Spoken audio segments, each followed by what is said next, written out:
Salouété, qu'on dit Skippouli. Quoi de mieux pour la fin des vacances que de rêver de pays lointains? C'est ce que je vous propose aujourd'hui pour ce nouvel épisode à la carte, où on part à la découverte du Liban, petit pays pas très connu du Moyen-Orient et dont on va découvrir l'histoire, la culture et son système politique très particulier.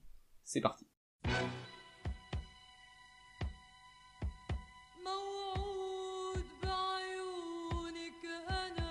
Le Liban, c'est un pays de l'ouest du Moyen-Orient et il est entouré par la Syrie au nord et à l'est et par Israël au sud. À l'ouest, c'est la mer Méditerranée et sa capitale c'est Beyrouth. Pour une superficie d'exactement 10 452 km², soit un tout petit peu plus petit que l'Île-de-France, le Liban accueille 6,8 millions d'habitants et c'est un pays qui est plus long que large, pas plus de 250 km du nord au sud et pas plus de 60 km d'ouest à est. Aussi petit soit-il, le Liban se situe au carrefour des civilisations et c'est un geyser culturel. Déjà, pour commencer, les Libanais ils descendent des Phéniciens, une civilisation qui vivait au 2e millénaire avant Jésus-Christ. Ils s'étendaient sur tout le littoral méditerranéen, et ils fondèrent notamment Bérite, qui deviendra la future capitale Beyrouth, la célèbre Tyr, et on peut même aller jusqu'à Carthage, dans l'actuelle Tunisie, puisqu'ils la fondèrent également.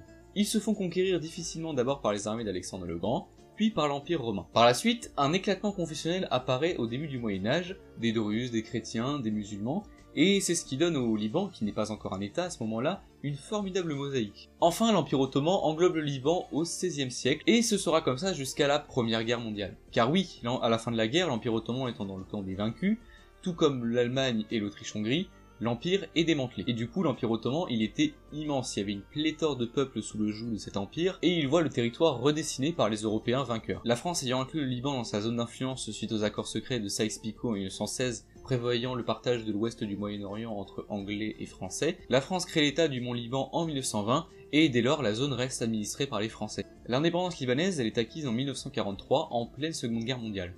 Les Français acceptent de transférer les pouvoirs aux Libanais le 22 novembre 1943, et c'est depuis la fête nationale du pays. Toutefois, la France gardera une grande influence sur le territoire, même au-delà de l'indépendance. Ainsi, bien que les institutions libanaises organisent la collaboration, la cohabitation et la représentation de la pléthore de peuples qui composent le Liban, et que cette collaboration se fasse dans le calme dans un premier temps, malgré quelques petits accrochages de part et d'autre, les choses déraillent en 1975, l'année où une guerre civile éclate au Liban.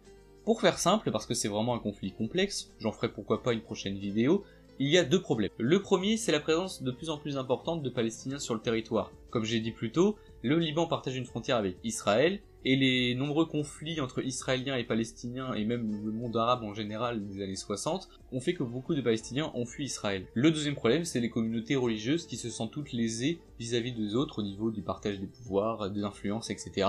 Et c'est ce qui fait que tout ce beau monde se tape dessus, chrétiens, musulmans, forces armées libanaises et même d'autres pays, notamment la Syrie. Cette guerre longue de 15 ans, elle prend fin en 1989, date à laquelle les accords de Taïf sont signés, sous l'égide d'un parrainage saoudien, lui-même sous l'égide des États-Unis, les super-héros des années 90 qui arrêtent toutes les guerres. Cet accord doit en théorie rabattre les cartes de la situation sociétale du Liban.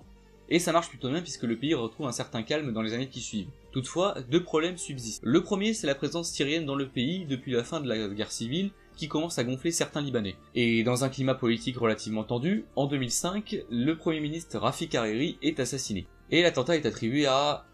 en fait on ne sait pas. Certains accusent la Syrie, d'autres le Hezbollah, une milice chiite, et malgré la récente condamnation par le tribunal international d'un homme par contumace, on ne sait pas vraiment ce qui s'est passé. Le deuxième problème, c'est la classe politique relativement dominée par d'anciens chefs de milices qui ont pu se battre pendant la guerre civile, ce qui ne plaît pas à tout le monde. Pour donner une idée, l'actuel président de la République, c'est un ancien chef des forces armées qui s'était rebellé contre les accords de Taïf. Cette situation, elle n'est pas facilitée par la fragilité de l'économie libanaise, pourtant considérée comme une des plus prospères du Proche-Orient. Elle a connu plusieurs crises, notamment celle de 2008, mais aussi plus récemment en 2020, et la corruption gangrène profondément les institutions du pays.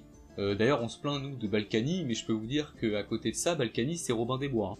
Enfin, géopolitiquement, le Liban a la chance de se trouver entre la Syrie, qui je le rappelle est en guerre civile depuis presque 10 ans, et Israël qui est lui empêtré dans le conflit israélo-palestinien. Je vous parlais tout à l'heure de 6,8 millions d'habitants, mais en fait il y a en réalité plus d'1 million de réfugiés syriens, auxquels il faut ajouter 500 000 réfugiés palestiniens, certains présents depuis la fondation d'Israël en 1948. Politiquement, le Liban est un régime parlementaire classique. La Chambre des députés est composée de 128 membres, élit le président de la République et choisit dans la majorité le président du Conseil, le deuxième ayant beaucoup plus de pouvoir que le premier. La particularité libanaise, c'est ce qu'on appelle le confessionnalisme. En fait, les postes gouvernementaux sont distribués proportionnellement au poids de chaque communauté religieuse dans le pays. Ainsi donc, le président de la République doit être de confession chrétienne maronite, Le président du conseil doit être un musulman sunnite, et le président de la chambre des députés, un musulman chiite. C'est un droit constitutionnel, et il est notamment permis par le pacte national de 1943. D'ailleurs, depuis ce pacte, l'unique langue officielle du pays c'est l'arabe, alors qu'elle partageait avant ce statut avec la langue française. Elle a depuis été reléguée en langue secondaire, mais elle garde une grande influence dans la société libanaise, puisqu'elle est toujours présente dans la constitution, sur les billets de livres libanaises, la monnaie officielle du pays, sur les plaques d'immatriculation, dans l'enseignement, sur les panneaux, etc., etc. D'ailleurs, pour un petit point démographique, en plus des 6,8 millions d'habitants, des réfugiés palestiniens et syriens, on comptabilise également plus de 12 millions d'expatriés. Ceci est dû à une importante diaspora, dont le Liban a connu plusieurs vagues depuis le début du XXe siècle. Ainsi donc, l'écrivain Amin Maalouf, le chanteur Mika ou encore Carlos Ghosn sont tous d'origine libanaise. Pour la religion, c'est encore autre chose, puisque j'ai parlé de 3 postes clés répartis en fonction de 3 religions, chrétiens maronites, musulmans sunnites et musulmans chiites, qui représentent à eux 3 plus de 80% de la population, mais en tout, l'État reconnaît pas moins de 18 communautés religieuses, parmi eux les Druzes, les musulmans alaouites, les musulmans ismaéliens, les grecs orthodoxes, les melkites, les protestants, etc., etc. D'un point de vue géographique, le Liban garde un superbe héritage de son histoire, en plus d'être un pays relativement montagneux.